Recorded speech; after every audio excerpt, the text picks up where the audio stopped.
Now, what's ironic about these last two reasons is that while I do hear them talked about in comment sections and whatnot, both of them I've actually heard come from the lips of one of the most prolific actors in the Star Trek universe, Mr. William Shatner himself. So that's why I'm putting these two towards the top.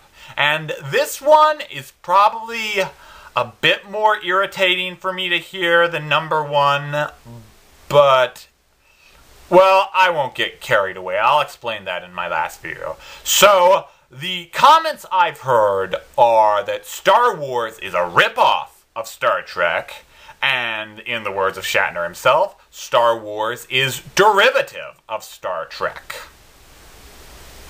No! No, it is not. Alright, just because one story or franchise borrows elements, so to speak, from another doesn't mean it's derivative. Okay, first off, Star Wars, while it might have been partially inspired by Star Trek, was mainly based off of the Flash Gordon serials from the 1940s. The 40s. 20 plus years before Star Trek ever saw the light of day.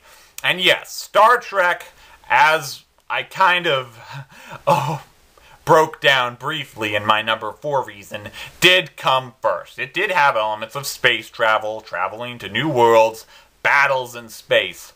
But just because Star Wars has that, that doesn't mean it's a ripoff. I mean, that's honestly like saying since Back to the Future has time travel, does that make it derivative of Doctor Who? No, it doesn't. Oh, wait a minute. That's right. Star Trek has done time travel before. Does that make it derivative of Doctor Who? Because Doctor Who came out 3 years before Star Trek, again, ever saw the light of day. And I don't hear anyone saying, oh, Star Trek is stealing from Who. It's stupid, okay? Just because you borrow... okay. I've been repeating myself a bit too much for this. The point is, again, Star Wars did not rip off Star Trek. Star Trek did not rip off Who. None of these big franchises, big ones, big franchise being the key words, ripped off the other. They might have borrowed elements, some of them a bit more blatantly than others, but none of them are rip-offs of the other. So, there. Said that.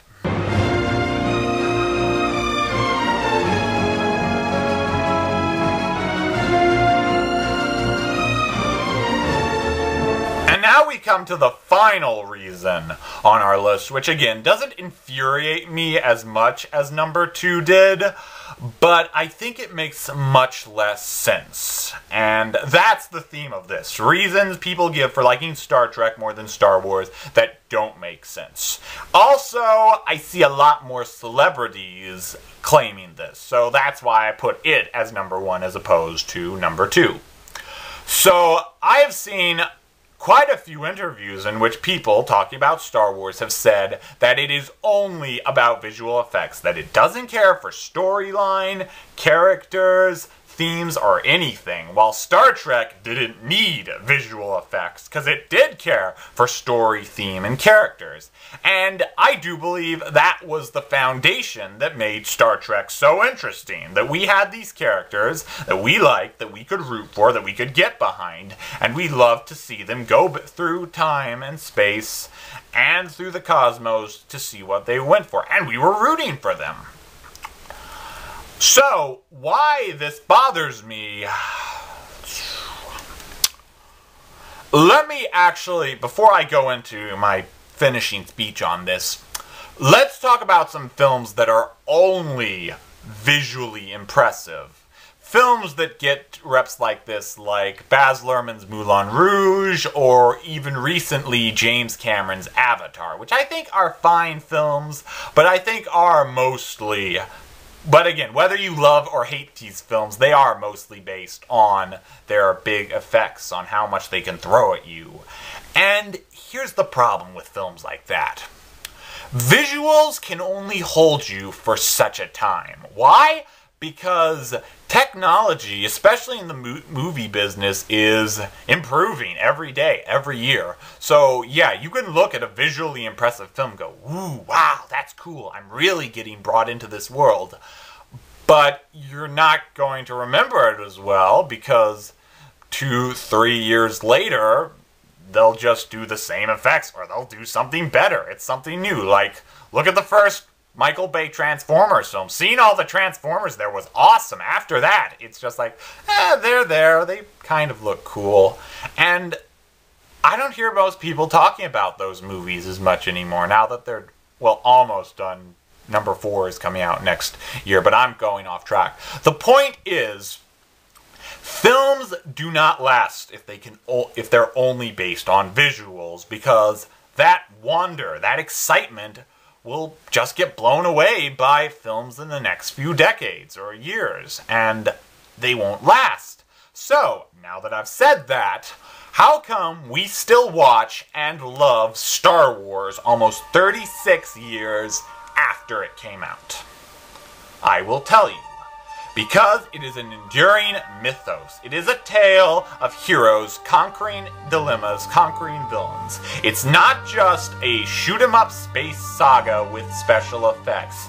These are issues that are prevalent not only in science fiction, but in real life in general. Like, at the start of New Hope, we have the characters, Luke, Han, and Leia. They don't really like each other that much. They almost have to get over their personal dilemmas more than the dilemmas of the Empire. The story is simple, but it's enduring. We can get behind these people because we can understand what they're going through. And yes, it brings us into the world the way those other films do, but you don't just leave this world because you're not feeling like you've just walked into it. You felt like you walked into it with the actual characters. That is what made Star Wars so incredible. That's what made Star Trek incredible. In fact, honestly, I think if anything Trek brought out, anything Wars brought from Trek, it is the feeling that you're going into the world with these characters, not on your own. This isn't like a typical camping trip, like you go through, snap some pictures, and leave. You have been on an adventure with these people, and you want to experience it time and time again. And it feels better here, for me anyway, than it does for any other series. I fell in love with it from the first time I saw it when I was 4, and I still adore it nearly 18 years later. And that is why, in my personal opinion, Star Wars is the greatest science fiction franchise ever made. And those are my top 5 nonsensical reasons people give for liking Star Trek more than Star Wars. Again, I perfectly respect Star Trek as a franchise. I love what it's done. I love its influence on culture, and I will even say I love its influence on Star Wars. I respect the Trekkies and the Trekkers, but I just got so tired of seeing these reasons again and again and again, and I really thought I had to do something about that. So I'm sure I'll get plenty of comments saying why Star Wars is not even close to as good as Star Trek, or 5 dumb reasons Star Wars is better than Star Trek, and I welcome it. I don't think people should stick to their opinions, what they like best. I didn't make this video to convert any Trekkies into Wars nerds. I just made it because I didn't like some of the comments I was reading.